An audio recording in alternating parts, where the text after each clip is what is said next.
Olá, tudo bem com vocês? Hoje, dia 167 da nossa leitura da palavra em ordem cronológica, nós vamos ler o capítulo 9 do primeiro livro dos Reis e o capítulo 8 do segundo livro das Crônicas. Vamos à leitura? 1 Reis, capítulo 9. A aliança de Deus com Salomão. E aconteceu que quando Salomão acabou de edificar a casa do Senhor, o palácio real e tudo o que tinha desejado e decidido fazer, o Senhor tornou a aparecer-lhe, como tinha aparecido em Gibeão, e o Senhor lhe disse: ouvi a sua oração e a súplica que você fez diante de mim. Santifiquei o templo que você edificou, a fim de pôr ali o meu nome para sempre. Os meus olhos e o meu coração estarão ali todos os dias. Se você andar diante de mim como fez o seu pai Davi, com integridade de coração e com sinceridade, fazendo segundo tudo o que lhe ordenei e guardando os meus estatutos e os meus juízos, também confirmarei o trono do seu reino sobre Israel para sempre, como prometi a Davi seu pai, dizendo: nunca lhe faltará sucessor ao trono de Israel. Porém, se vocês ou seus filhos se afastarem de mim e não guardarem os meus mandamentos e os meus estatutos que eu lhes prescrevi, e se servirem outros deuses e os adorarem, então eliminarei Israel da terra que lhe dei, e lançarei para longe de minha presença este templo que santifiquei ao meu nome, e Israel virá a ser motivo de provérbio e de escárnio entre todos os povos, e todo aquele que passar por este templo, agora tão exaltado, ficará espantado e zombará, e perguntarão: por que o Senhor fez isto com esta terra e este templo? E a resposta será: porque deixaram o Senhor seu Deus, que tirou da terra do Egito seus pais, e se apegaram a outros deuses, os adoraram e os serviram. Por isso o Senhor trouxe sobre eles todo esse mal. As demais atividades de Salomão. Ao fim de 20 anos, Salomão havia terminado as duas casas, a casa do Senhor e o palácio real. Como Irão, rei de Tiro, havia trazido a Salomão madeira de cedro e de cipreste e ouro, tanto quanto ele precisava, este lhe deu 20 cidades na terra da Galileia. Irão de Tiro foi ver as cidades que Salomão lhe tinha dado, mas elas não lhe agradaram. Por isso disse a Salomão: que cidades são essas que você me deu, meu irmão? Eles deram o nome de terra de Cabul, que é usado até o dia de hoje.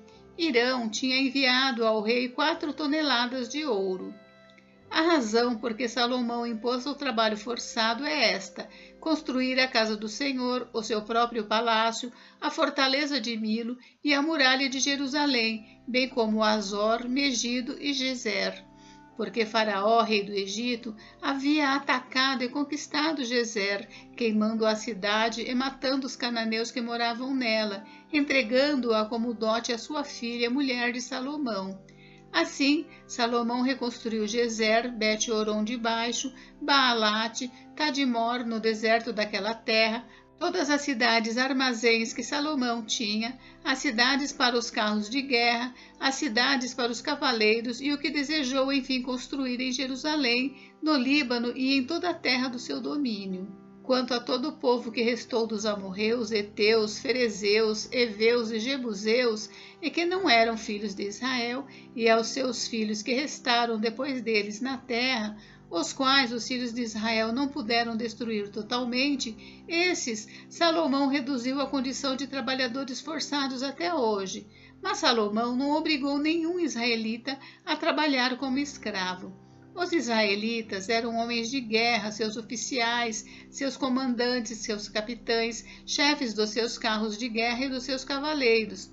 Os principais oficiais que estavam encarregados da obra de Salomão eram 550, que tinham a seu encargo o povo que trabalhava na obra.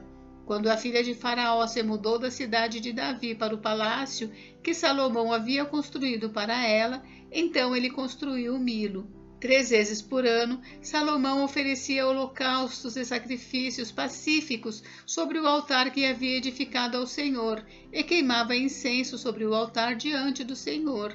Assim ele terminou a construção do templo.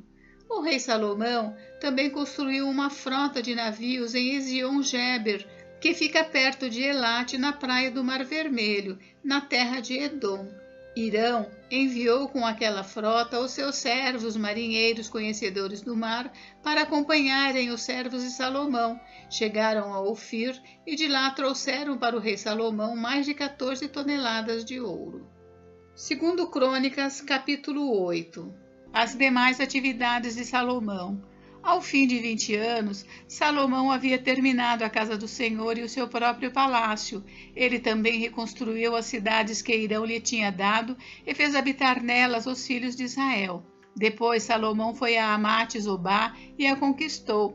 Também reconstruiu Tadmor no deserto e todas as cidades armazéns em Amate. Reconstruiu também Bet-Horon de cima e Bet-Horon de baixo, cidades fortificadas com muralhas, portões e ferrolhos, e também Baalate e todas as cidades armazéns que Salomão tinha, todas as cidades para os carros de guerra, as cidades para os cavaleiros e tudo o que desejou enfim construir em Jerusalém, no Líbano e em toda a terra do seu domínio. Quanto a todo o povo que restou dos heteus, amorreus, ferezeus, heveus e jebuseus, e que não eram de Israel, e aos seus filhos que restaram depois deles na terra, os quais os filhos de Israel não puderam destruir totalmente, esses Salomão reduziu à condição de trabalhadores forçados até hoje. Mas Salomão não obrigou nenhum israelita a trabalhar para ele como escravo. Os israelitas eram homens de guerra, seus comandantes, chefes de seus carros de guerra e de seus cavaleiros. Estes eram os principais oficiais que o rei Salomão tinha, em número de 250, que presidiam sobre o povo. Salomão trouxe a filha de Faraó da cidade de Davi para o palácio que ele havia construído para ela, pois disse: minha esposa não morará no palácio de Davi, rei de Israel, porque os lugares em que entrou a arca do Senhor são santos. Então Salomão ofereceu holocaustos ao Senhor sobre o altar que havia edificado ao Senhor diante do pórtico, e isto segundo o dever de cada dia, conforme o preceito de Moisés, nos sábados, nas festas da lua nova e nas festas fixas, 3 vezes por ano, na festa dos pães sem fermento, na festa das semanas e na festa dos tabernáculos. Também, conforme a ordem de Davi seu pai, dispôs os turnos dos sacerdotes nos seus ministérios.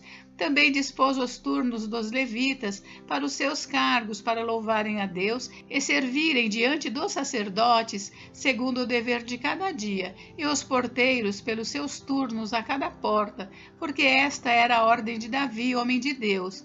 Não se desviaram do que o rei havia ordenado aos sacerdotes e levitas, em coisa nenhuma, nem no que se refere aos tesouros. Assim foi executada toda a obra de Salomão, desde o dia em que foram lançados os alicerces da casa do Senhor até o término da construção, e assim foi concluída a casa do Senhor. Depois Salomão foi a Ezion-Geber e a Elate, a praia do mar, na terra de Edom. Por meio de seus servos, Hirão enviou navios e marinheiros conhecedores do mar. Eles foram com os servos de Salomão a Ofir, e de lá trouxeram mais de 15 toneladas de ouro que entregaram ao rei Salomão. Gente, encerramos por hoje, mas amanhã tem mais. Fiquem com Deus. Deus abençoe vocês. Até amanhã.